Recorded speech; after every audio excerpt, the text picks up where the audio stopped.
سلام و وقت بخیر. امیدوارم که حالتون عالی باشه. امروز رو با تشریح مبحث 18 مقررات ملی، عایق بندی و تنظیم صدا، ویرایش 96 خدمت شما هستم. این کتاب تشکیل شده از 2 سرفصل اصلی و چند تا پیوست. سرفصل اول این کتاب مثل اکثر کتاب‌های دیگه مقررات ملی یک سری کلیات، هدف و دامنه کاربرد و تعاریف هستش. یعنی یک سری مطالب کلی هستش و همچنین تعاریفی از واژگانی که در خصوص این کتاب هستند. و اما سرفصل دوم یا در از آخرین سرفصل اصلی این کتاب راجع به مقررات صوتی انواع ساختمان ها، مقررات آکوستیکی انواع ساختمان ها هستش که باز هم راجع به یک سری مقررات عمومی صحبت کرده که توش ساختمان ها رو دسته‌بندی کرده به انواع ساختمان ها با نوفه پایین، نوفه متوسط و نوفه بالا، که ما میگیم نوفه در اصل همون صداهای مزاحم هستن. و در نهایت اومده ساختمون ها رو دسته بندی کرده راجع به مقررات آکوستیکی ساختمان ها. توی ساختمون های مسکونی جداگونه صحبت کرده، هتل ها جدا، آموزشی جدا، درمانی جدا. در اصل یک سری جدول ها ارائه داده که خیلی استفاده از این کتاب راحت و شسته رفته هستش. مثلا سوال برای شما میاد راجع به زمان واکنش در یک مثلا مرکز ترابری. شما میدونید که باید به مبحث 18 رجوع کنید. بعد از بخش مراکز ترابری باید برید به جدول زمان واکنش. در اصل یک سری جدول ها توی سرفصل دوم اومده راجع به هر کدوم از فضاها، مثل فضاهای مسکونی، هتل ها، تصرف های آموزشی، بهداشتی، حرفه‌ای، مراکز تفریحی، فرهنگی و تصرف های مختلف، اومده یک سری جداول داده. یعنی ابتدا راجع به مسکونی صحبت کرده، بعد 3 جدولشو داده. یکیش جدول هوا بردشه، 2 جدول تراز نوفشه، 3 جدول زمان واکنششه.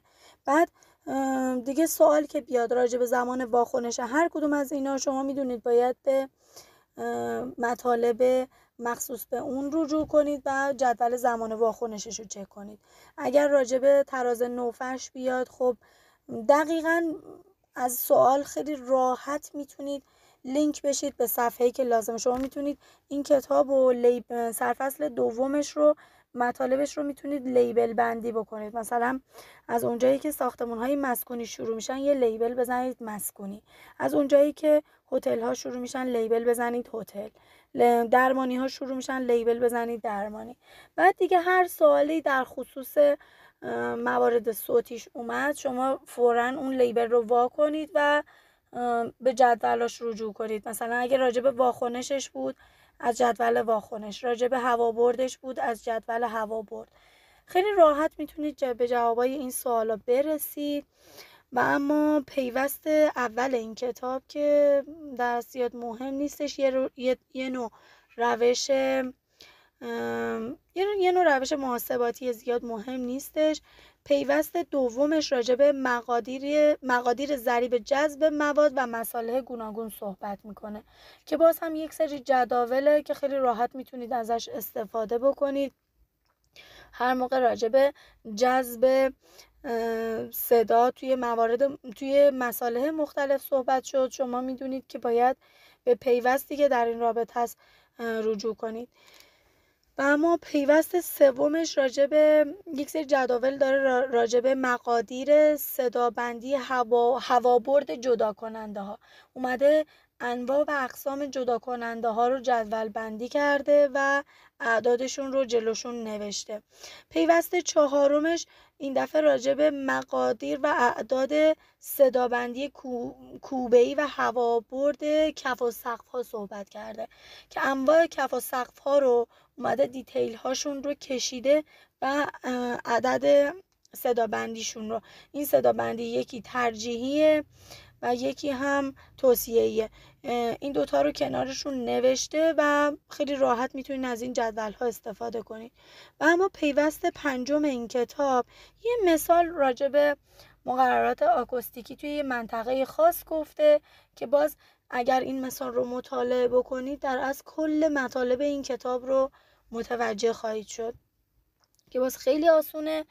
باز یه سری جداول داخلش گفته که اعداد هستن و موارد مختلفی هستن و عددشون جلوشون نوشته شده و خیلی راحت میتونید از این جدول استفاده بکنید. این کتاب خیلی کتاب آسونیه و خیلی راحت میشه ازش استفاده کرد چون مطالبش خیلی شسته رفته است و سوالهایی که ازش طرح میشه عموما خیلی سوالهای سرراستی هستن. خب سوال از شما یه سوال راجع به زمان به فرض واخوانش میپرسه. توی چی میپرسه؟ توی مثلا یه سالن فوتبال با یک مشخصات خاص. خب شما میدونید که باید برید به مراکز ورزشی رجوع پیدا بکنید و مثلا اگر راجع به زمان واخوانشش باشه خب از جدول زمان واخوانش نگاه میکنید. اگر راجع به تراز نوفش باشه از جدول تراز نوفه نگاه میکنین. اگر راجع به هوا بردش باشه از هوا بردش نگاه میکنین. این میگم که این کتاب یک کتاب فوق العاده راحت هستش چون کشوبندی خیلی دقیقی داره. به این کتاب واسه یه آزمون خیلی راحت هستن چون هر چیزی که ازتون میخواد خیلی دقیق عددش توی جدولش که جلوش نوشته شده است. میمونه جدول صفحه 39 که جزء نمودارهای فوق‌العاده مهمه. معمولا میشه گفت یه آزمون در میون یا حتی آزمونهای پشت سر هم ازش سوال اومده که یک نمودار باید طریقه درست استفاده ازش رو بدونید چون خیلی ازش سوال میاد. مثلا سوال میاد زمان واخوانش در یک سالن اپرا به چه صورته، در یک فضای سخنرانی با حجم فضای مثلا این مقدار حجم فضا به متر مکعب چقدر هستش. شما باید این این نمودار رو مثلا وقتی ازتون پرسید در بسامدهای در مثلا میپرسه توی حجم فضای 50 متر مکعب واسه مثلا زمان واخوانش چطوری هستش. شما باید مثلا واسه یه سالن گفتار شما باید یک خط از نمودار افقی یک خط از نمودار عمودی افقی و عمودی به هم وصل بکنید. به اون عددی که میرسید جواب شما هستش. یک سری از جوابها بین اعدادی هستن یعنی بین 14 و 17 هستن که شما باید خودتون یه جورایی محاسباتی و نسبی بر اساس گزینه‌ها متوجه بشین که جواب درست کدوم هستش. میگم که جدای جداول که خیلی دقیق و سرراست به جواب میرسونن شما رو، نمودار صفحه 39 هم فوق العاده میتونه مهم باشه و ازش فوق العاده سوال بیاد. دیگه این کتاب مطلب خاصی نداره. امیدوارم این موارد براتون مفید واقع بشه و بتونید راحت تستش رو بزنید. موفق باشید.